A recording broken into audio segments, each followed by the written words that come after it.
Good day, everyone. Working out number 5, CSEC Mathematics, June 2022, paper 2.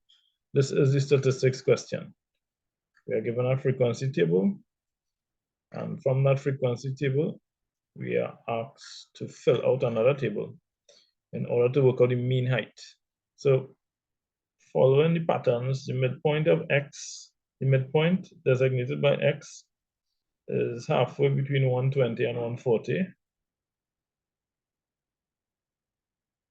All right, so 120 plus 140 divided by 2 will give us 130, which is the midpoint.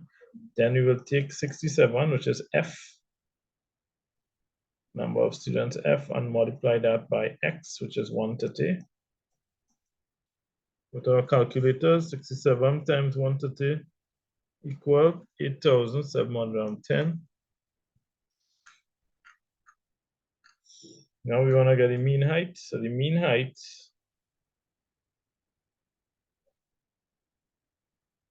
of students, this is class E,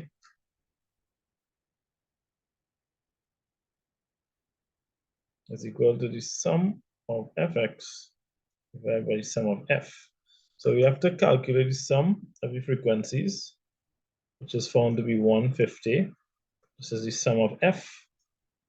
And then we have to calculate the sum of the product of frequency and midpoint, which is the sum of numbers in this column. 280 plus 1800 plus 3850 plus 8,710 plus 3,000 plus 680 equal 18,320. All right. So we will divide 18,320 by 150, and that will give us our mean.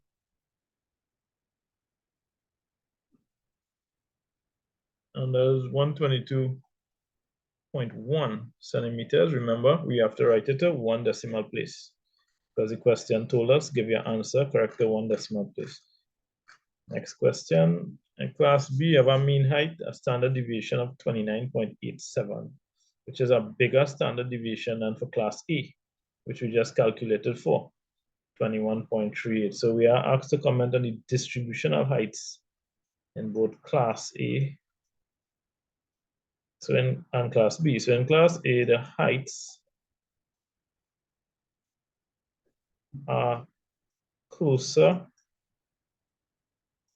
to the mean, so that they are clustered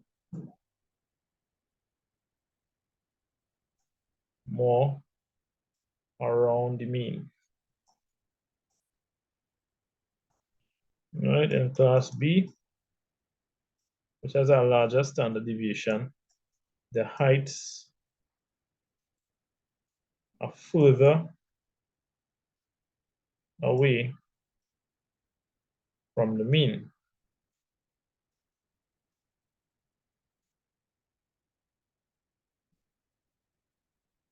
So that there is greater spread of data. There's greater spread of data for that class. Standard deviation tells us how far away the data points are from the mean. Part C. Complete the cumulative frequency table below. Then construct the cumulative frequency curve, also known as the ogive, O-G-I-V-E. Cumulative frequency, we're going to add up frequencies, 24 plus 35, 59. And 126 plus 20, 146. All right, so we have filled out those two cells. That's construct. So if we look at the cumulative frequency curve, we have a point here by 60, 60 and 0. Then you have 80 and 4, 126 24, sorry, and so on. All right, so what we do, we try to predict what we would have here if we had a class here. We'd have 60 is less than or equal to 8, which is less than 40. This is what we would have. We would have a 0 here and a 0 here. All right. So that's our first point. It corresponds to the upper limit, so 60 and 0, then 80 and 4, all right, then 124. Now we have to say 120 and 59. So 120 and 59, we're using the upper limit here in this graph. 59 is here. So 120 and 59 is here. Now we are looking for, right, we have 67 and 126. So let's make sure 67, not 67, sorry, we have 140 and 126. 140, 126, and then we have 160 and 146. So we are looking for 160, and we found it here, and 146, which is here. All right. Now we are looking to put our graph. Let us just zoom out a little bit. Put this graph.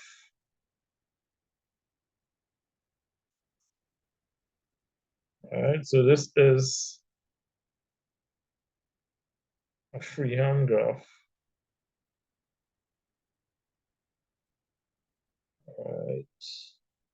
We are not using any rulers.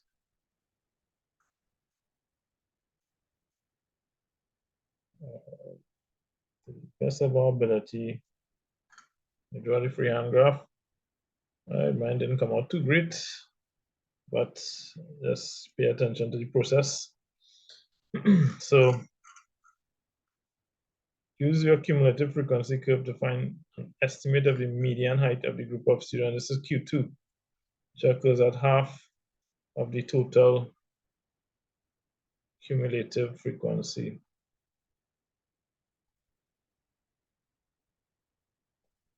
A half of 150, which is 75. So what we're gonna do is take our ruler and we're gonna take our pencil. We're gonna draw a line on the graph where we see 75, which is here. We're gonna cross until it touches the curve, and then we bring it down.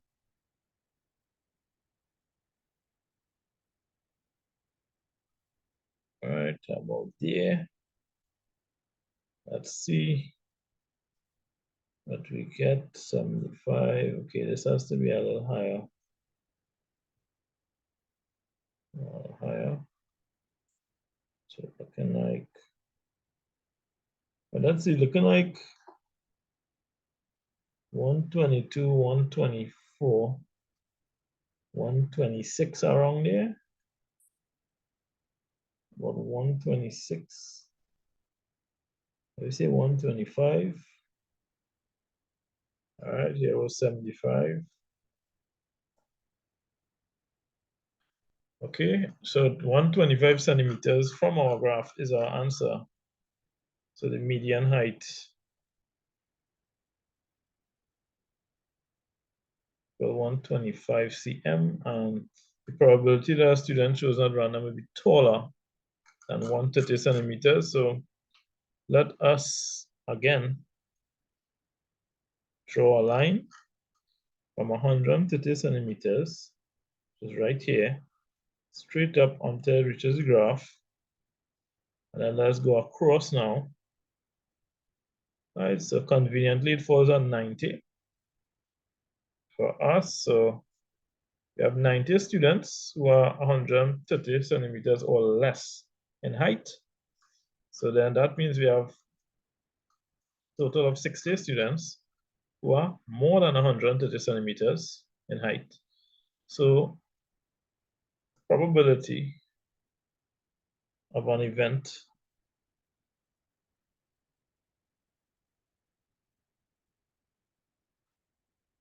taking place is the number of favorable outcomes,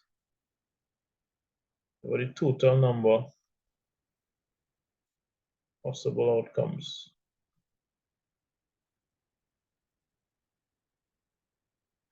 All right, so what we're doing is we're saying 150 take away 90 divided by 150. So we have 60 over 150 as our probability is a fraction. 60 divided by 150 is 0.4. That was 0.4 or 40% chance from our graph, which is not entirely accurate. Right, it's drawn freehand, but I'm sure that the process is more important here than the answer. And that is the answer for our number 5. Thanks for watching. Do enjoy the rest of your day.